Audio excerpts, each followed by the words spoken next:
இறைச்சி பொரியலுக்கு வெட்டியிருக்கேன் பாருங்க, குட்டி குட்டி பீஸாக. எங்கள் வீட்டில் நினச்சினா இறைச்சி பொரியல்லாம் சாப்பிடுவேன், கறி யாரும் சாப்பிட மாட்டேன். பாவாக்கு இறைச்சி மீனெல்லாம் பொரிக்கிறேன். இந்த கால் பொரிக்க போகிறேன் பாருங்க. உப்பு தூள் போட்டு பிரட்ட போகிறேன்.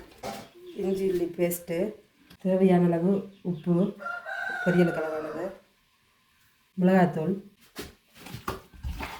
நாங்கள் மிளகாயெல்லாம் கடையில் பண்ணுறதில்ல, மிளகாத்தூள் எல்லாம் கறிக்கு நாங்களே அரைக்கிறது. மல்லி இதெல்லாம் போட்டு நாங்களே அரைச்சி சாப்பிட்றது. வறுத்து எண்ணெயில் அரைக்க கொடுத்து எடுத்து சாப்பிட்றது. எங்களுக்கு கடையான்னு செட் ஆகாது. பார்த்திங்களா, எல்லாம் போட்டு பிரட்டியாச்சு. இப்போ தேசிப்புளி விடணும். தேசிப்புளி பாருங்கள், தேசிப்புளி விட போகிறோம். இப்படி கையில் வச்சு வடித்து விடுங்க. தேசிப்புளி விடுங்க, ஃபுல்லாக விட்டுறாங்க. ஒரு காவாசி விடுங்க. பாருங்க, மிக்ஸ் பண்ண போகிறோம். மஞ்சள் தூள் போடணும். மஞ்சள் தூள்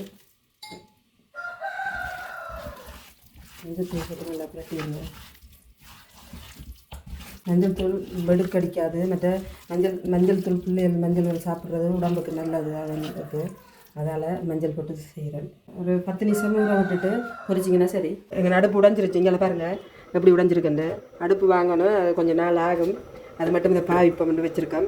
தேங்காய் கேட்டேன், தேங்காய் இல்லையா கடையில். அப்போ நல்லெண்ணெய் தான் வேண்டிட்டு வந்தது. நல்லெண்ணெய் விலை என்ன செய்கிறது, இருக்கிற சமையலுக்கு தேவைன்ட்டு வேண்டினோம். தண்ணி வத்தட்டுக்கும். தண்ணி இதாகிட்டு காஞ்சிட்டு, சட்டி காஞ்சிட்டு இப்போ எண்ணெய் ஊற்றுறேன். நான் இந்த எண்ணெயை ஊற்ற மாட்டேன். ஒருக்கா சமைச்சிட்டு அந்த எண்ணெயில் வச்சு 2 நேரம் சமைப்பேன். இன்றைக்கி பொரிச்சேன்னா நாளைக்கு முறுக்கா பொரித்து சாப்பிடுவோம். ஊற்ற மாட்டேன். எண்ணெய் கருப்பாக வந்துருச்சுன்னா ஊற்றிடுவோம். மற்றபடி நல்லா இப்படி நிறமாக இருந்துச்சுன்னா சமைச்சு சாப்பிடுவோம். இறைச்சி பொரிக்க போகிறோம். என்னென்னா உங்களுக்கு ஒன்று சொல்லணும். தேங்காய் கடையில் தேங்காய் அந்த கொழும்பண்ணி எல்லாமே சமைப்பீங்கள்ல, அப்போ சமைக்கும்போது தேங்காய் சக்கு மணம் வருதுன்னா நீங்கள் கருவேப்பிள்ளைய ஒரு கைப்பிடி அளவு எடுத்து எண்ணெயில் போட்டு எடுத்துட்டிங்கன்னா அந்த அதில் இருக்கிற அந்த சக்கு இதெல்லாம் வெளியில் வந்துடும். பொரித்து எடுத்துட்டிங்கன்னா அதில் கொஞ்சம் வாசம் இருக்கும் அந்த சக்கு மணம். ஆனால் உடம்புக்கு எந்த ஒரு இதுவும் இல்லாமல் இருக்கும். உங்களுக்கு கொஞ்சம் குறைவாக இருக்கும் அந்த மணத்துலேருந்து. அப்படி பொரித்து இப்படி உருவி அதை எண்ணெயில் போட்டு பொரித்து எடுத்து அதை அந்த கருவேப்பிலையை தூக்கி வீசிடுங்க. பொரிச்சதை அப்படி அந்த சக்கமணம் போயிடும். இப்போ எண்ணெய் கொதிச்சிருச்சு பாருங்கள், எப்படி இப்படி வெறுது பாருங்கள், விரிஞ்சு போட போகிறேன்.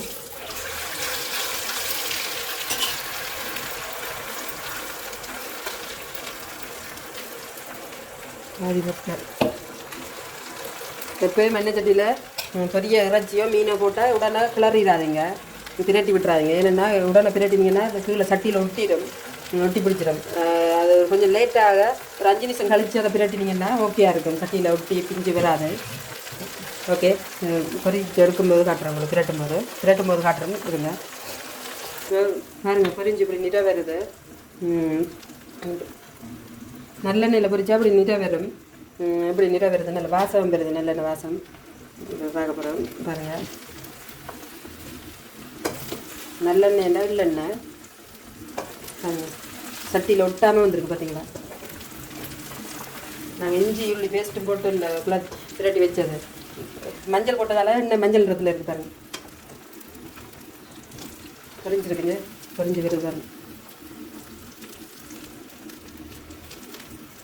நாங்கள் இப்போ போட்டு நான் ஒரு 5 நிமிஷத்தில் கிளறி இருக்கேன் பாருங்கள்.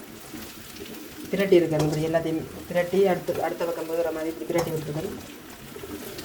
வேகட்டுக்கன் அடுத்து எடுப்போம். மெயினதை எடுப்போம்னா ஓகே அந்த பார்க்க போகிறேன் பாருங்கள். பொரிஞ்சிருச்சு, இறக்க போகிறேன் பாருங்கள். எடுக்க போகிறேன், பொரியல் எடுக்க போகிறேன். பேப்பரில் போட்டு வையுங்க. ஏன்னா பேப்பர் போட்டு தானே எடுக்கணும். இளவாளிச்சிடும். அந்த நமத்து போய் அந்த ஈரப்பதமாக இருக்கும் பொரியும். நல்லது பொரிஞ்சு பாருங்கள் எப்படி இருக்குன்னு. நல்ல வாசமாக இருக்குது. என்ன எங்கள் பிள்ளை சாப்பிடணும், அதாவது எங்கள் பிள்ளை சாப்பிடணும்னா எல்லாருமே கடவுளை பண்ணுங்க. நேசருக்கு என்னென்ன விடுறதுன்னு தான் கவலையாக இருக்குது. நாங்கள் வீட்டில் சாப்பிடாடி அங்கே இங்கேருந்து கொண்டு தெரிஞ்சு ஒரு ரூபாய் இருந்தாலும் தீர்த்திடுவோம். ஒரு களைச்சா வாங்க விட்டுருவோம். இங்கே பாருங்க, பொரியல் ஒன்றை பிச்சு காட்டுற பாருங்க. இப்படி குட்டி குட்டியாக பறிச்சது அங்கே சாப்பிடாருங்க. நல்லா பறிஞ்சிருக்கு. சாப்பிட்டு பார்க்குறேன். சூப்பராக இருக்கும். இப்படி பறித்து சாப்பிடுங்க. நான் காலை பார்த்தீங்களா.